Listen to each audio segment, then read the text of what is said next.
Why, hello, greetings and salutations, my friends.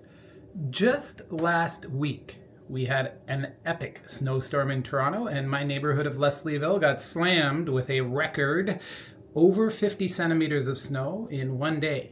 And so I thought I'd take a walk in the neighborhood, see what the snow was like, and share a little bit of the history of this cool part of the east end of the city of Toronto. So hope you enjoy the video. Peace. Okay, so on January the 25th, 2026, we had an epic snowfall. We had like 60 centimeters of snow in some parts of the city, and that was a record for snowfall in one day. And I thought, let's get out and check it out. And on top of that, it was a nice fluffy cold snow, so it looks nice and beautiful. And it doesn't get all slushy and heavy and wet when it's like this. Although it is cold, I'm saying it's probably about minus 15 out. And a little bit breezy, but I'm in a sheltered area. And walking through the neighborhood of Leslieville, which was named after George Leslie, who's a Scottish immigrant who opened the Toronto nurseries in 1845. So this was an area where they had trees and groves of trees. There was a guy in this neighborhood named Alexander Muir, and he's significant because one day a silver maple leaf fell on him, and it inspired him to write a poem, The Maple Leaf Forever. And the maple leaf became a symbol of Canada. And if you're wanting to see the tree that inspired him, unfortunately, it's on a place called Lang Street, and you will not be able to see it because, well, unfortunately, it blew down in a storm about 10 years ago. But I did manage to get a chunk of the trunk, which I have in my basement, so I have a bit of that iconic Canadian tree. Now, this neighborhood was known as the brick-making capital of Ontario, or Upper Canada at the time, I should say. And that's because there was a lot of clay in the soil, and there was just a ton of available material to make bricks. So there was even a kind of brick that was named after this neighborhood called the Leslieville Yellow. So not every brick that came out of this neighborhood was red. We also produced the Leslieville Yellow brick, which it's my understanding was used to build a road that Dorothy followed. Okay, I made up that part. Okay, now in this neighborhood there was a very famous family called the Ashbridge family, and what's significant about them is their farmhouse is still there, which I think is pretty darn cool. So they had a farmhouse that was built in around early 1800s, and it's one of the few remaining 18th century farmstead sites in Toronto. And there you go, I just mailed a letter. It's nice that our local mailbox is still available.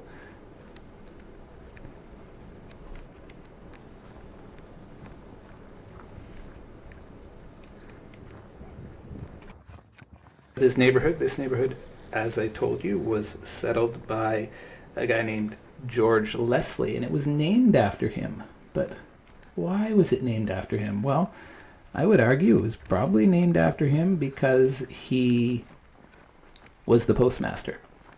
So it became Leslieville when he became the postmaster. But he also had a general store, which was located at the corner of Craven and Greenwood, and you can actually still see the original building. It's gone through a lot of renovations, but it's still there. And I think he just named the place after himself, which is cool. I would have done that. It would have been Davidton. Plaskaskusville? I don't know. Okay, maybe that's a bit of a mouthful. You know, in 1837, there was a big rebellion in Upper Canada, which was really the town of York, was what it was called at the time. And this rebellion sort of started in the city. Oh, look at how fluffy that snow is. I love it. Yeah. So, 1837, the Rebellion of 1837, William Lyon Mackenzie marched his rebels through the fields of this area to confront the family compact, the government in the city.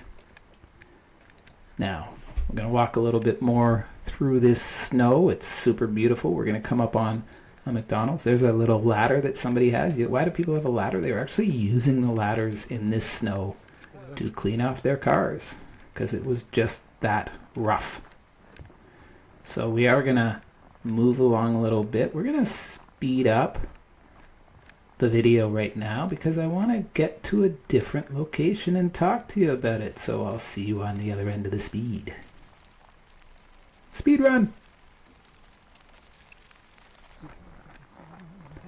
Okay, so we're back. We're just pulling up on Queen Street, and you can see a bus going through. Normally we'd have streetcars running along here, but they do not run when it's crazy snowy like this. And I'm just coming up to the McDonald's, and interestingly enough, the McDonald's was controversial when it was built in the 1970s, and people said that it might lead to garbage in the neighborhood. And you know what? They weren't wrong. You do see McDonald's wrappers everywhere, but it's become an accepted part of the neighborhood. I'm not going to complain. I eat there from time to time.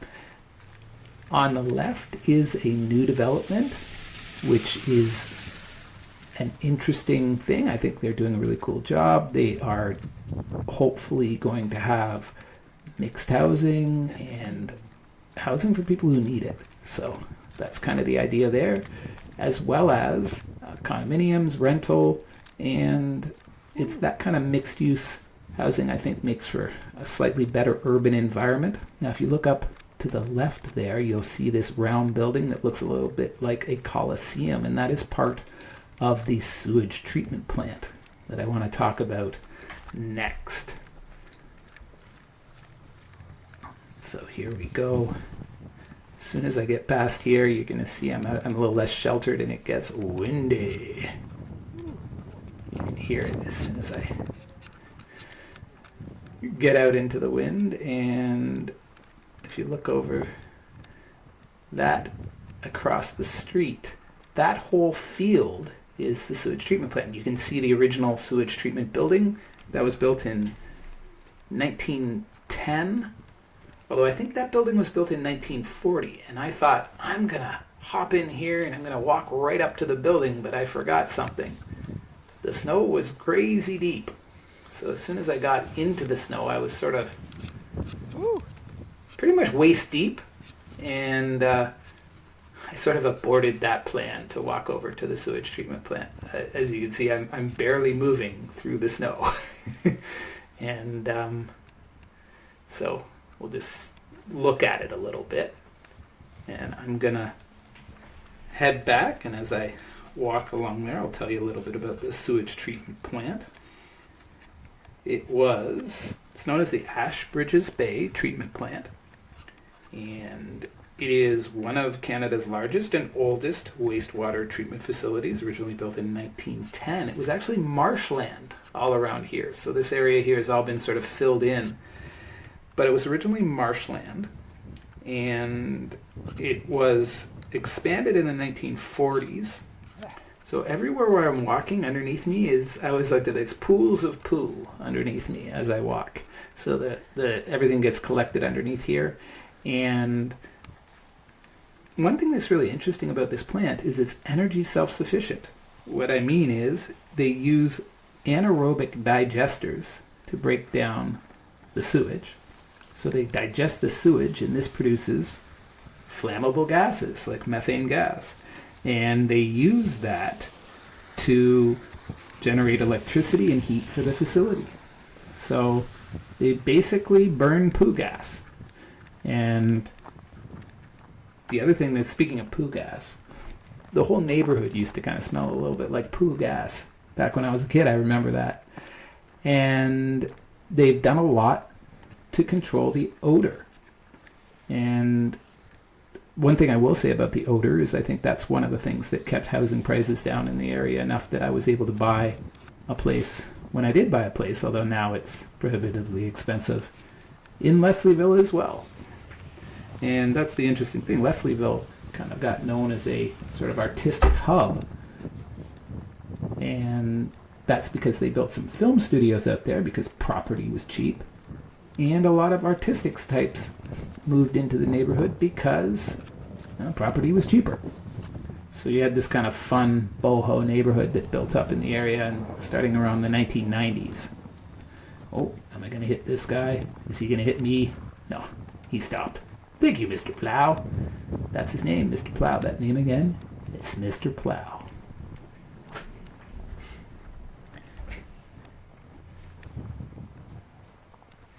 Now, just to the right, and I didn't quite walk up to it, was a street called Dabimok, and it is what used to be called Lower Coxwell. It was renamed as an act of reconciliation, and they call it Dabimok, and it's from an Anishinaabe word meaning where the road leads to the water. And this was originally a route used by the Mississaugas of the Credit First Nation to get to the lake for fishing and for ceremony. So, now we're going to make our way to one of the more interesting streets in the city. And we're coming up to a place called Craven Road. And it's famous for having the longest wooden municipally maintained fence in Toronto. You might be thinking, but what does that mean? Why would we have something like that? Well, interesting and simple answer to that. It's a complicated story. So this street, which was originally known as Erie Terrace, was home to many, many of the city's poorest laborers. And they lived in it's almost a shanty town. And it was built up in an unincorporated area. This was on the outside of the city of Toronto. And at first there was no road at all.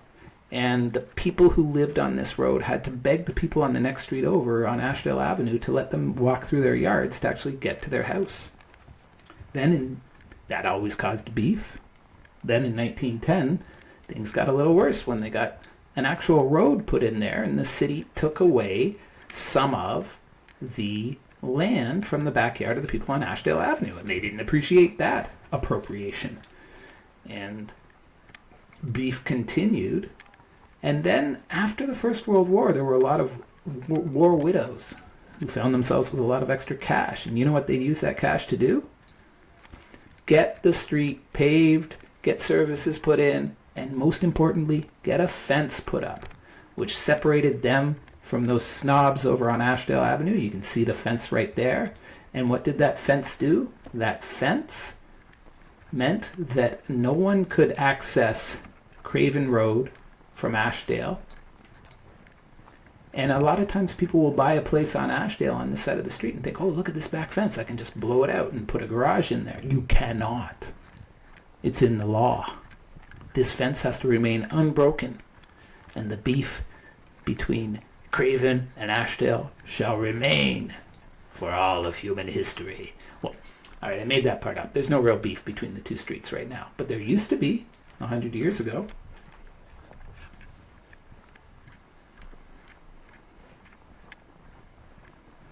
Another interesting thing that happened on Craven Avenue is quarter parties, which is what they called a rent party in this area. And basically you showed up, you brought a quarter, and helped someone to pay their rent.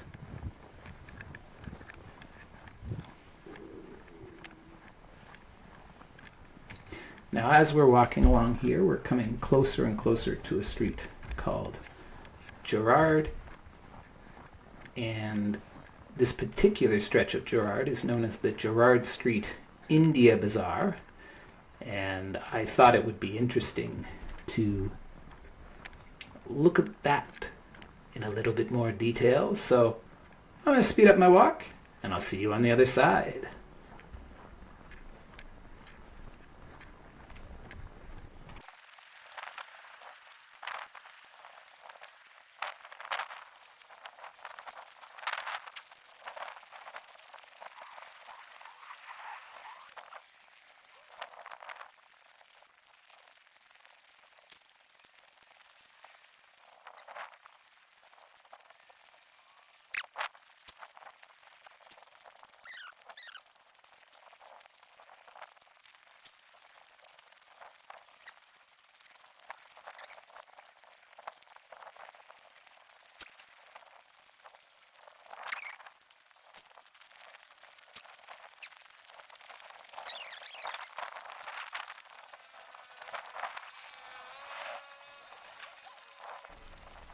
Okay, and now we're coming up to the corner of Coxwell and Gerrard. And now that's a pretty good burger place across the street that I've never been to. And I just think it's great to take in this snowy weather. There's the bus going by. As you can see, it is not easy getting out onto the street in the snow, and when the plows come by and put up giant snow mountains, it doesn't get much easier. So here we go. This is a little section where there's like some cool stores and everything, and there's going to be a break because I'm going to pop in to my favorite home hardware right now and buy some bird seed, which is something I really like to use. I love to feed the birds. But this is a section of the street where they've built up. They've got like Shoppers Drug Marts in here. There's also a No Frills. Actually, I think I went to the No Frills first, and then I went to the Home Hardware. That's some pretty exciting, entertaining walking for you.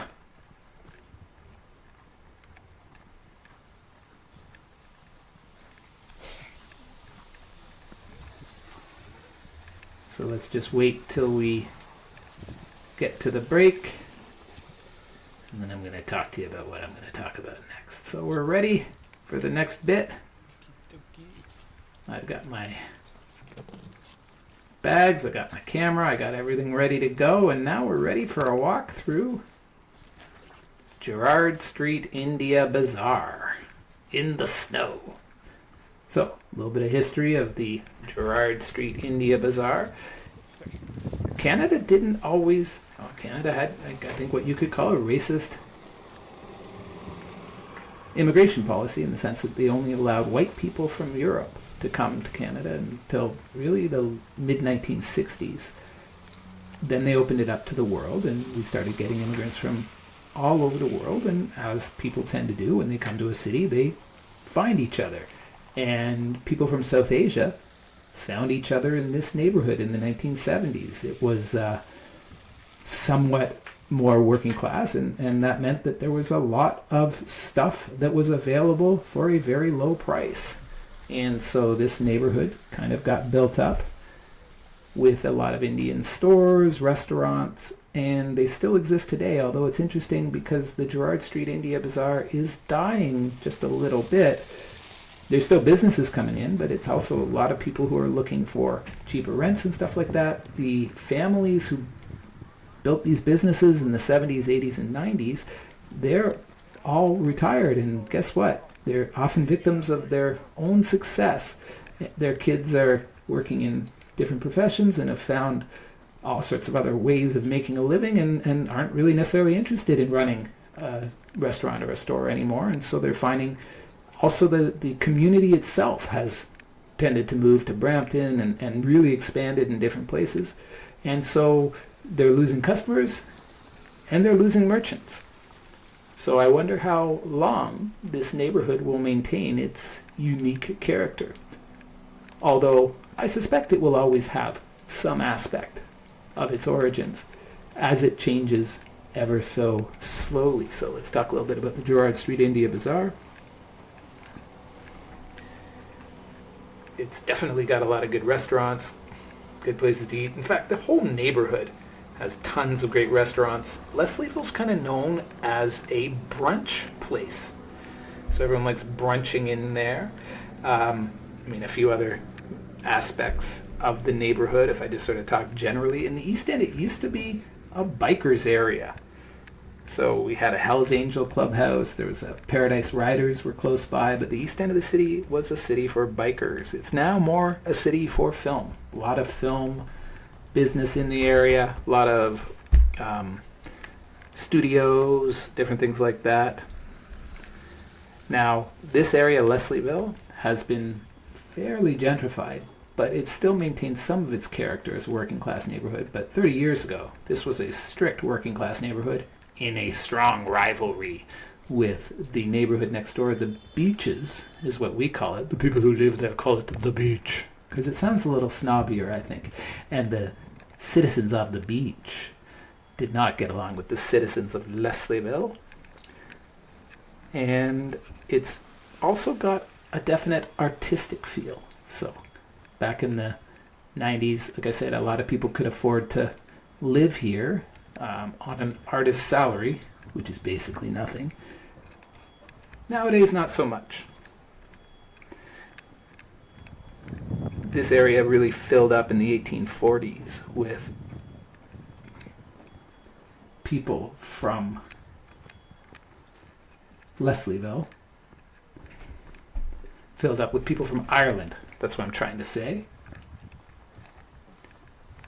And as we finish our tour through the neighborhood, which was once working class and has become more and more gentrified, I'd encourage you to look at that pink building up around the corner. And that is a bit of a claim to fame of this area, and we'll finish off on that. If you look over to the left there, the pink building of Chandan Fashion is somewhat in view, and that particular sari shop, well, it's a wedding clothing store, so they tend to really focus on that, but it's Indian clothing, and it's not just for weddings. But the reason why I mentioned weddings is CBC has a TV show called Bollywood. Yes, that's a bit of a pun, a bit of a portmanteau. Bollywood. It's a wedding store for traditional South Asian weddings. And the show's super entertaining. And if you want to see what the neighborhood's like today, check it out.